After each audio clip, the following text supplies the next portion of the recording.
Advisory: when listening to this program, please keep a roll of duct tape handy in case your head explodes. All right, gang, thanks for being with us here on this Tuesday morning as we check in with the Better Business Bureau. And we're very pleased that Lisa Swanson, the Executive Director of the Better Business Bureau, is here with us as always. Lisa, good morning.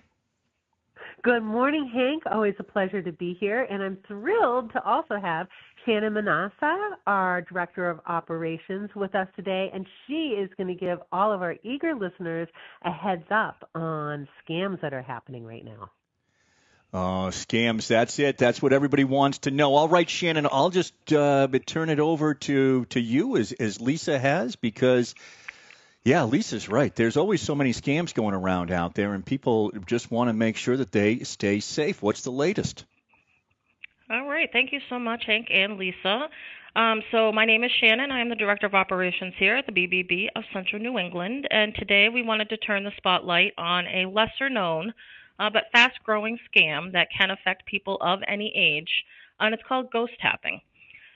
So what is ghost tapping? It is a scam that targets tap-to-pay cards and mobile wallets. Tap payments are becoming the norm. They're becoming, the frequent way to pay now. And scammers are exploiting the wireless near-field communication, or you may have heard it as NFC technology. And instead of needing physical contact with your card, these fraudsters can approach you closely in a crowded area or at an event and initiate a charge without you even realizing it. So, for example, someone could bump into you in a busy venue, ask you to just tap your phone or card for a small donation or a purchase. But what you don't see is that they initiate a much larger transaction. So things that you can do to watch out for this, some of the red flags would be noticing a small or unusual sort of test charge showing up on your account, so a few cents or $1 or $2. Someone asking you to tap your card or phone without showing you the total amount or even offering a receipt, especially if they're rushing you or it seems like they're trying to distract you from what you're actually doing. You use tap to pay in a busy place like a concert or a festival or a train station, and later you may find charges that you don't recognize. So in short, if you're asked to tap without confirming the merchant name or the amount or getting a receipt, that's definitely a red flag. But the good news is there are ways to keep these ghost tappers from haunting your wallet, and some of those things that you can do would be to use an RFID blocking wallet or sleeve, and you can put your card right into that sleeve or into that RFID blocking wallet, and that will help prevent the wireless skimming. So the people that are just kind of getting close to you and being able to get that information off of your card. Before tapping part of your phone, check the merchant's name, verify the amount on the terminal screen, and don't just tap because someone is rushing you. You can also set up transaction alerts with your bank or your card issuer so that you will receive a notification for each charge. And then if you see any strange charges, you'll be able to catch them right away.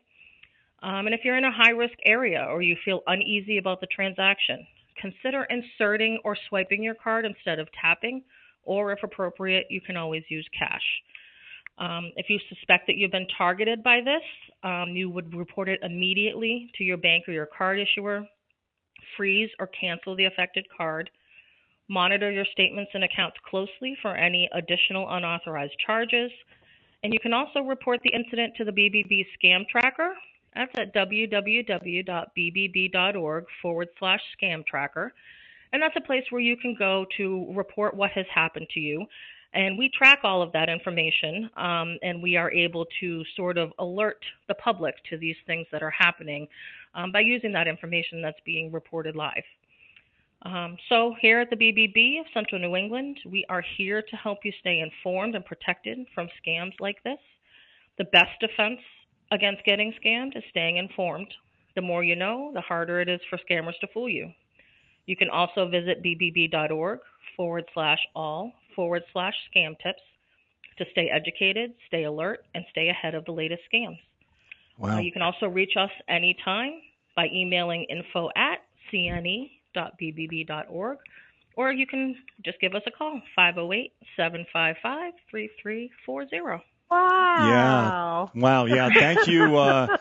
Thank you so much for that. Lisa, I mean, on the one hand, it is a scary world out there to imagine that these things can actually happen. On the other hand, it is good to be aware of these things and to be forewarned so that we can be on the lookout for something that, somebody comes up, asks you for something simple, and all of a sudden you go, you know what? I heard Shannon from the BBB say something about this. Maybe I ought to think twice about this. Absolutely.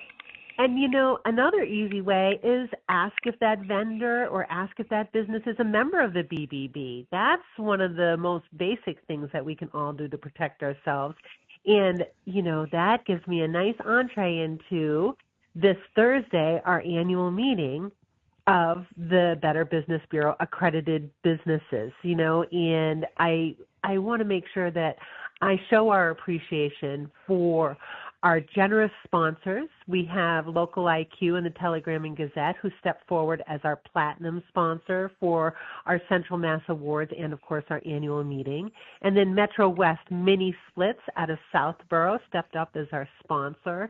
And then Worcester Business Journal as our media sponsor. And both the Telegram and Gazette and the Worcester Business Journal are members of our President's Club, which means they have been accredited for 30 years or more. And it really makes me feel grateful and humble that we had additional companies step up as friends of the BBB, including, of course, the Worcester Railers, Master Roof, O'Connor Maloney, that would be O'Connor Maloney, Watson Home Solutions, Curry, another President's Club member, A&E Environmental, Madigan, another President's Club, USTF, which is U.S. Tool and Fastener, and, of course, Fletcher Tilton, many of them being accredited for 30 years or more.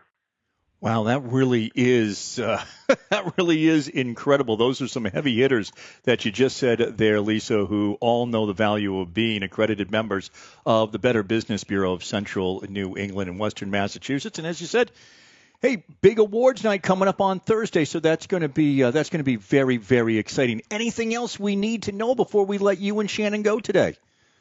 We just want everybody to stay safe, stay informed, and check us out at bbb.org with any questions. We're always here to help you, as Shannon said. Lisa, Shannon, thank you both so much.